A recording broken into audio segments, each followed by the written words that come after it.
제가 한 문장을 읽어드리겠습니다. 탄핵 전국의 혼란 속에서도 어김없이 성탄절이 다가왔습니다.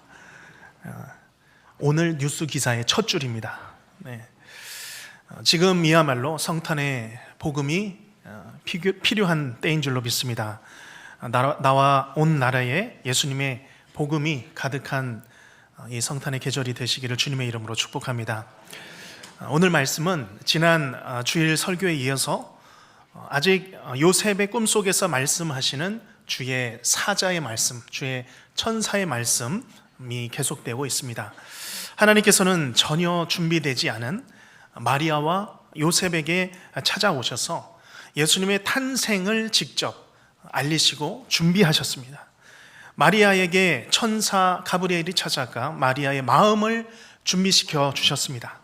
오늘 말씀은 주의 사자가 요셉의 꿈에 나타나서 말씀하는 내용의 나머지 부분입니다. 하나님은 여전히 이 일을 이루시기 위하여서 요셉에게 설명해 주고 계십니다. 그것도 자세하게, 상세하게 이 일이 어떻게 된 일인지 말씀으로 설명해 주고 있습니다. 왜냐하면 요셉의 마음에는 아직까지 이 일에 대한 의심이 마음 한구석에 자리 잡고 있었기 때문이었습니다.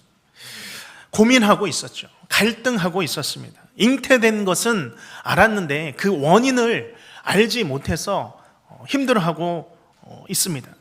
지금 요셉은 지금 이 순간만큼은 어떻게 해야 할지, 어느 길을 선택해야 할지 고민인 것이죠. 한쪽 길은 내가 만들어 온 나의 나름의 인생의 탄탄한 이 업적, 명예, 평판을 선택함으로 마리아를 조용히 끊어내는 일이죠. 또 한쪽 길은 마리아에게 나타난 주의 천사와 또한 요셉의 꿈에 나타난 주의 사자의 말을 믿고 마리아가 잉태한 아이가 700여 년 전에 예언된 예수님이라는 것을 믿는 것이죠. 이 두 길 중에 요셉은 어느 길을 선택했을까요? 결론부터 보겠습니다. 24절 말씀 우리 함께 읽겠습니다. 요셉이 잠에서 깨어 일어나 주의 사자의 분부대로 행하여 그의 아내를 데려왔으나. 아멘. 요셉이 잠에서 깨어 일어났다고 했습니다. 저는 이 말씀이 본문에서 제 마음을 치는 말씀이 되었습니다. 요셉은 한밤중에 꿈에서 주의 천사의 말씀을 듣고 잠에서 깨어 일어났습니다. 물론 그 상황을 자연적인 현상을 설명해 준 것 같지만 저에게는 이 말씀이 도전이 되었습니다. 이제 요셉은 겹겹이 둘러싸여 있던, 자신을 둘러싸고 있던 이 의심에서 깨어서 일어난 것입니다. 고민의 갈등의 늪에서 소용돌이 속에서 깨어 일어난 것이죠. 그래서 요셉은 주의 사자의 분부대로, 말씀대로 일어나 마리아를 데려왔습니다. 두려움과 걱정과 염려 이제 다 떨쳐버리고 일어난 것입니다. 그러면 과연 무엇이 요셉에게 일어날 힘을 주었을까요? 오늘 말씀은 그것을 말씀하고 있습니다. 우리가 여전히 안개와 같이 하나님의 뜻이 감추어져 있는 것 같고 내가 삶에서 힘겨워할 때에 우리가 무엇 때문에 잠에서 깨어 일어날 수 있는지 본문의 말씀을 통해서 깨달아 알기를 원합니다. 특별히 오늘은 성탄 축하 예배로 온 가족 또한 온 세대가 함께 모여 예배하고 있습니다. 바라기는 요셉이 받은 이 답, 우리 가족, 우리 모든 성도님들의 답이 되시기를 간절히 바랍니다. 그래서 우리가 머물러 자고 있었다라면, 멈춰 있었다라면 이제는 영적인 잠에서 깨어 일어나서 요셉처럼, 마리아처럼 다시 한번 확신을 가지고 세상을 향하여서 살아가는 우리 모든 가족 또한 성도님들 한 분 한 분 되시기를 주님의 이름으로 축복합니다. 자, 그러면 주의 사자는 과연 요셉에게 어떤 말씀했기에 요셉이 일어나서 잠에서 깨어 마리아를 데려왔을까요? 22절 말씀 우리 함께 읽어보겠습니다. 시작. 이 모든 일이 된 것은 주께서 선지자로 하신 말씀을 이루려 함심이니. 아멘. 주의 사자는 무서워하고 있던 요셉에게 구약의 선지자의 말씀을 들려줍니다.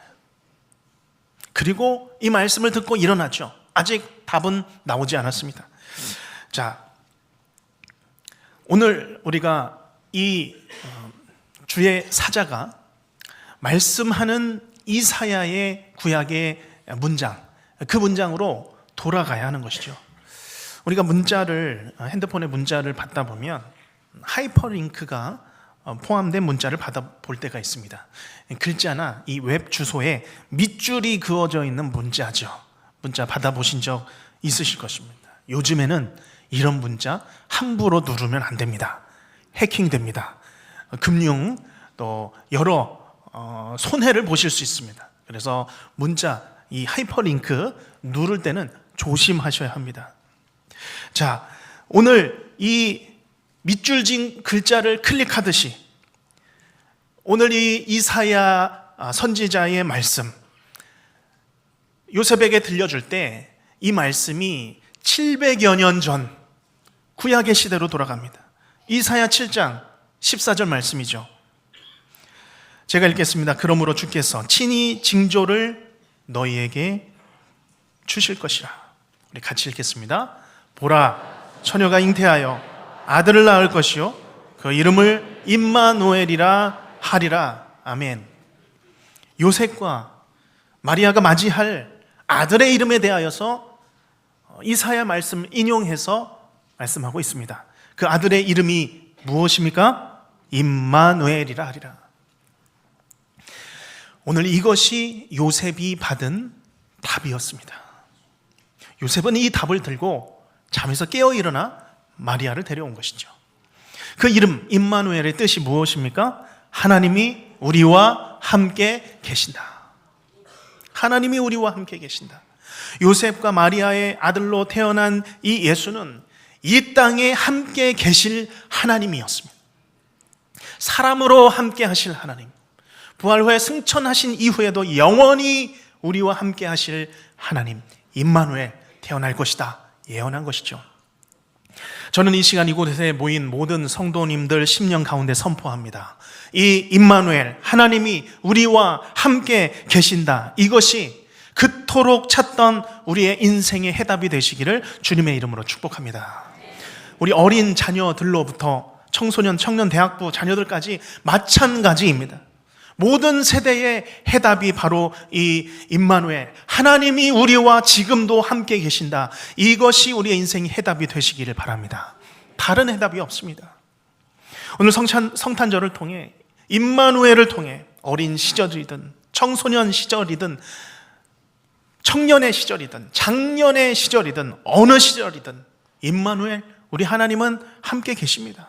이 주 예수님 붙들고 온 가족이, 온 세대가 깨어 일어나 세상을 향하여서 달려나가는 복된 인생이 되기를 간절히 바랍니다. 자, 주의 사자가 전해준 이사야의 말씀 다시 보게 되면 이 임마누엘의 말씀은 징조로 보여주신 말씀이다, 징조로 주신 말씀이다 라고 했습니다. 징조라고 하는 것은 앞으로 일어날 일에 대해서 미리 보여주는 사건 또는 신호입니다. 사인을 이야기하는 거죠. 어떤 사건이나 신호나 그 사인을 보고 이 일이 분명히 일어날 것이구나 알게 해주는 것이 바로 징조이죠. 그러면 구체적으로 이 어떤 상황에서 이 징조가 구약시대 이사야 7장 14절에서 주어졌을까요? 단순히 그때 했던 말씀이니까 들어오는 것보다 그 시대, 어떤 시대에 말씀했는지를 우리가 살펴보겠습니다. 때는 기원전 730여 년 전입니다. 오래전 선지자 이사야가 활동하던 때였습니다. 유다는 당시에 엄청난 위기에 빠져 있었습니다. 당시에 세계 초강대국이었던 아수르, 이 아수르 제국이 모든 지역들을 다 지배하고 강탈해 가는 시기였습니다. 이때에 유다 왕 아하스는 하나님의 손을 잡기보다 이 가장 힘이 센 아수르 제국의 손을 잡으려고 했습니다.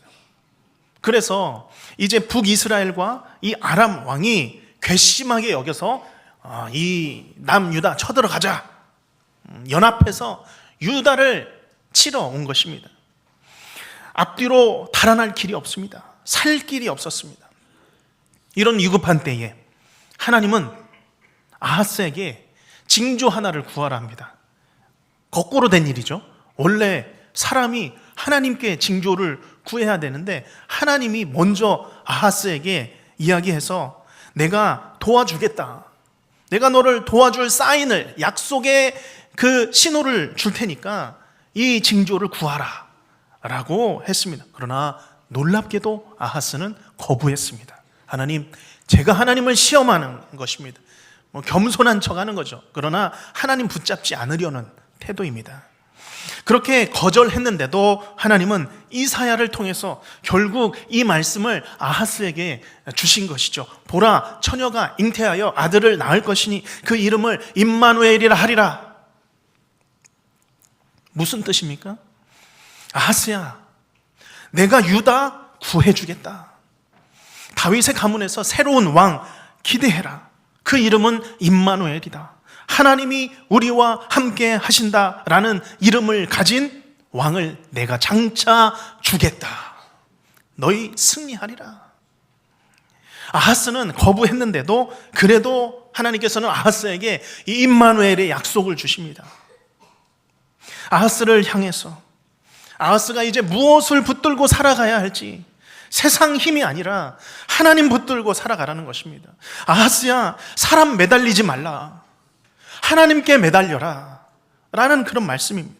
지금 너가 죽게 될지 살게 될지 예측할 수 없는 인생 가운데 서 있구나. 너에게 가장 필요한 것은 임마누엘이다. 너와 함께 지금 이 순간도 함께 하시는 하나님이시다. 다른 것 구하지 말라. 지금 어느 길을 선택해야 할지, 어떤 길을 나가야 될지 가늠할 수 없는 상황 가운데 있구나. 그러나 걱정하지 말아라. 임마누엘 하나님, 너와 함께하고 있다. 너와 함께 있으면 어느 길을 가든 그 삶이 이기는 삶이다. 하나님과 함께하는 삶이다. 하나님을 붙들라. 가장 좋은 길을 아하스 왕에게 알려주신 것이죠. 인생에서 무서워하고 힘들어하고 두려워할 때에, 갈 길을 모를 때는, 그때는 머뭇거릴 때가 아닙니다. 하나님을 선택할 때인 줄로 믿습니다. 나와 함께 하시는 하나님, 언제나 나와 여전히 이 순간도 함께 계시는 그 하나님을 구하고 찾는 것인 줄로 믿습니다. 저는 오늘 이 말씀을 묵상하면서 과연 일상에서 나와 언제나 함께 옆에 있는 것들은 무엇인가 한번 생각을 해보았습니다. 걸어 다니면서 이 말씀을 묵상하면서 보니까 저 앞에 계양산이 보였습니다. 저 계양산은 내가 자고 일어나도 항상 저 앞에 있구나. 내가 차를 타고 밖으로 나가도 저 계양산, 저 높이 첨탑이 저 멀리에서도 보이더라고요. 나와 함께 있는 계양구면 어디 가나 보이는구나. 그런데 문제는 인천을 완전히 벗어나면 보이지가 않습니다. 자연, 만물, 사물, 내가 갖고 다니는 것 다 그렇습니다. 잊어버리면, 잃어버리면, 멀리 있으면 보이지 않는 것이죠. 그런가 하면 언제나 나와 함께하는 가족도 생각이 났습니다. 사랑하는 사람들과의, 또한 서로를 향한 신뢰와 사랑, 이런 것들이죠. 하루 종일 밖에 있어도 내 가족, 사랑하는 사람들과의 관계가 있습니다. 변하지 않는 것입니다. 집에 오면 아버지, 어머니가 있고, 또 들어오면 우리 자녀들이 있고, 항상 그 관계, 내가 좋아하는 사람들, 또 만날 수 있는 그런 가족이 있는 것이죠. 전화하면 받고, 만나자고 하면 만나고, 항상 그 자리에서 항상 사랑하고 사랑받고 격려해주고 격려받는 그런 관계가 있습니다.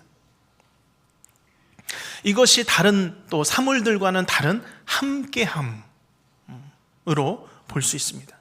그렇기에 영으로 계셨던 하나님이 사람이 되셨다라고 하는 것은 피부에 와닿는, 우리가 정말 피부로 느낄 수 있는 임마누엘인 것입니다.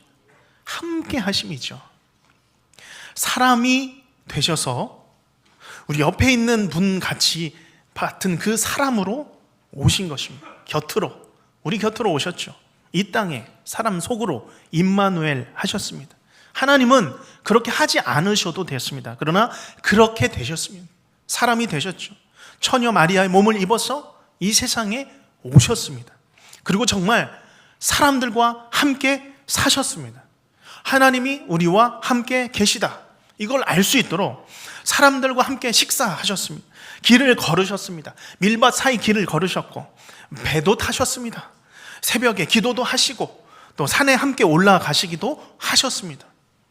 사람들은 이렇게 예수님이 내 옆에 함께 계실 때에 얼마나 좋았을까요? 내일은 일어나서 예수님 말씀 들어야겠다. 저 회당 가서 문 열면 예수님이 말씀하고 계시고, 저기 바닷가 가면 예수님 그 앞에서 배에 이렇게 물러나셔서 그 위에서 말씀하고 계시는 그 하나님, 우리 곁에 계시는 그 하나님, 얼마나 좋았을까요? 그런데 그런 예수님이 이 땅에서 우리와 함께 계신 예수님과 함께 했던 사람들의 선동으로 십자가에 못 박혀 죽으셨습니다. 우리 죄를 대신해서 죽으신 것이죠. 함께 계시던 예수님이 죽으시면 더 이상은 예수님이 사람들과 함께 계실 수가 없습니다. 이건 어쩔 수 없습니다. 끝난 것이죠. 이것이 사람의 한계입니다. 함께함의 끝이죠. 그렇지만 예수님께서는 3일 만에 다시 살아나셨습니다. 다른 제자들과 함께 40일 동안 또 함께 하셨습니다. 제자들을 만나시고 믿는 형제들을 만났습니다. 만져보게도 하셨죠. 자, 그런데 그렇게 부활하셔서 함께 계셨던 그 예수님이 이제는 하늘로 올라가셨습니다. 하늘로 올라가시면 진짜로 더 이상 예수님이 우리와 함께 계실 수가 없는 것이죠. 이것은 완전히 끝나 보였습니다. 그래서 예수님께서는 한 가지 방법을 가르쳐 주셨죠. 성령 하나님입니다. 요한복음 14장 16절 17절 말씀입니다. 16절 말씀을 제가 먼저 읽겠습니다. 내가, 예수님이죠, 내가 하나님 아버지께 구하겠으니 그가 또 다른 보혜사를, 예수님이 보혜사이셨는데 또 다른 보혜사, 성령 하나님이죠, 예수님과 똑같은 또 다른 보혜사를 보내주사 언제까지요? 영원토록 너희와 함께 있게 하리니. 그 성령 보내주셔서 영원토록 너희와 함께 있게 하리니. 17절 같이 읽겠습니다. 그는 진리의 영이라 세상은 능히 그를 받지 못하나니 이는 그를 보지도 못하고 알지도 못함이라. 그러나 너희는 그를 아나니 그는 너희와 함께 거하시며 또 너희 속에 계시겠음이라. 아멘. 예수님이 함께 하심과는 더 고차원적으로 함께 하시는, 예수님은 사람이셨기 때문에 딱 유대 땅, 베들레헴, 갈릴리, 여기 가버나움 장소에 한정이 돼 있으셨죠. 그게 예수님의 사람으로서의 임마누엘이었습니다. 그러나 이제는 성령께서 모든 사람들의, 모든 믿는 성도들의 마음 가운데 계셔서 어디든지 계시는 것이죠. 우리 교회 안에 계십니다. 지금 이 자리에 운행하고 계심을 믿으시기를 바랍니다. 성령님은 또한 내 속에 계십니다. 내 안에 계십니다. 마리아가 처녀의 몸으로 예수님을 품고 있었다면 이제는 예수님이 보내신 이 진리의 영이요 성령 하나님이 우리의 몸에 머물러 있는 것이죠. 지금 내 안에 계시고 내 속에 계십니다. 내 속에 머물러 계십니다. 우리가 더 이상 두려워하지 마시기 바랍니다. 겁내지 마시기 바랍니다. 하나님의 말씀입니다. 누구나 두렵고 겁낼 때가 있습니다. 내 앞길에 대해서, 내게 일어난 일들에 대해서 걱정도 되고 염려가 쌓여져 갈 때가 있습니다. 내가 원하던 바가 아닌데 원하지 않는 방향으로 내 일이 진행되어져 갈 때가 있지요. 한 번도 경험하지 못했던 일들 맞이해야 되고 또한 그런 모든 것들을 이겨내야 할 때가 있습니다. 내가 지고 가는 십자가가 있습니다. 무겁습니다. 때로는 해결이 되지 않고 내 안에서 빠져나가지 못해서 풍선처럼 점점점 부풀어 오르고 있는 것처럼 느껴질 때가 있죠. 이거 내 안에서 언젠가 터지겠구나. 누구나 그렇죠. 다 그렇습니다. 누구나 내게 닥친 일들 예상할 수 없고 예측할 수 없는 것입니다. 그러나 오늘 말씀, 우리가 읽은 말씀, 그러나 너희는 그를 아나니 그는 너희와 함께 거하심이요 또 너희 속에 계시겠음이니라. 우리는 우리 안에 부풀어 있는 우리의 힘을 빼내야 합니다. 하나님이 일하시게, 내가 일하는 것이 아니라 하나님이 일하시도록 우리의 힘을 빼내야 합니다. 내 안에 예수님, 성령님 계시기에, 하나님이 우리와 함께 계시기에 하나님 일하시게 놔두시기를 바랍니다. 오늘 요셉은 이 말씀을 듣고 하나님이 나와 함께 하시는, 우리와 함께 하시는 예수님 보내주시는구나, 이 말을 듣고 일어났습니다. 잠에서 깨어 일어났습니다. 마리아도 마찬가지죠. 다시는 의심하거나 뒤돌아보지 않았습니다. 내 안에 계신 하나님은 계속 함께 하십니다. 한 번도 나를 떠나신 적이 없습니다. 내가 단지 하나님으로부터 도망쳤을 뿐이죠. 내가 도망자였을 뿐입니다. 태초부터 영원까지 하나님은 임마누엘이셨고 임마누엘 하실 것입니다. 성탄절이 놀라운 이유가 바로 이것입니다. 성탄절은 예수님이 세상에 임하신 날, 우리와 함께 거하시기로 오신 날, 바로 이 임마누엘을 기억하는 날입니다. 성탄절은 이 세상과 같이 사망과 어둠으로 가득 찬 내 마음에 예수님 임하신 날, 임마누엘의 날임을 기억하시기를 바랍니다. 우리가 날마다 성탄절로 사시기를 축복합니다.